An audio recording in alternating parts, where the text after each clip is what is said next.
So sino ba si Taki183? Isa lang siyang delivery boy na nagtag ng kanyang pangalan sa bawat lugar na madadaanan niya. And nung era na yon, parang yun yung isa sa mga pinaka-earliest version ng social media.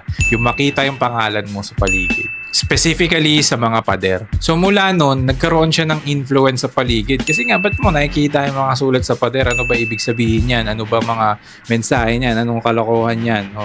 So mula nun, lumawak yung influensya ng graffiti. Hindi na lang siya tags, naging murals na siya, naging wild styles, naging pieces, naging throw-ups, naging slogan, and so on and so forth. Mula nun sa mga taggings na nakikita nila, nag-evolve ito sa paggagawa ng mga letters na mas komplikado, mas appealing sa mata, mas maraming kulay, mas tinatrabaho. Mula sa ballpen, naging marker. Mula sa marker, naging spray can. At syempre, lumawak na rin ang creativity, di ba? At dun tayo napupunta sa mga beef na diniscuss natin nung last na video. So yun nga, may mga hierarchy, di ba? Nagkaroon ng tags, nagkaroon ng throw-ups, nagkaroon ng pieces, and nagkaroon ng productions. Yun yung evolution ng graffiti. At meron din mga bagong terminologies na nabuo o salita tungkol dun sa mga ginagawa nila. Dagdag na pagkakaintindi ng mga graffiti writers sa isa't isa kasi nga pag di sila nag-usap paano nila maiintindihan, di ba?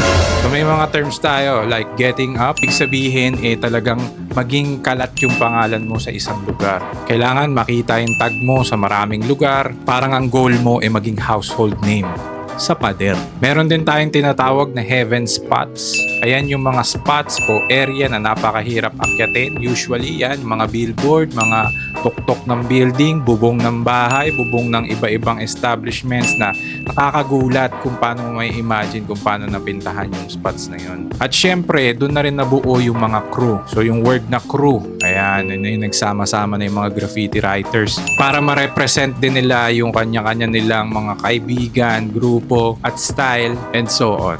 At kung ikaw naman ay tatawagin na toy, ayan ay isang word or termino na medyo offensive, nakakasakit sa damdamin ng mga graffiti writers. Kasi ibig sabihin, wala kang alam sa kultura, wala kang alam sa eksena, disrespectful ka sa ibang artist, patong ka lang ng patong ng walang dahilan. At yan din ang dahilan kung bakit hindi ka makakagain ng respect sa mga kapwa mo graffiti writer.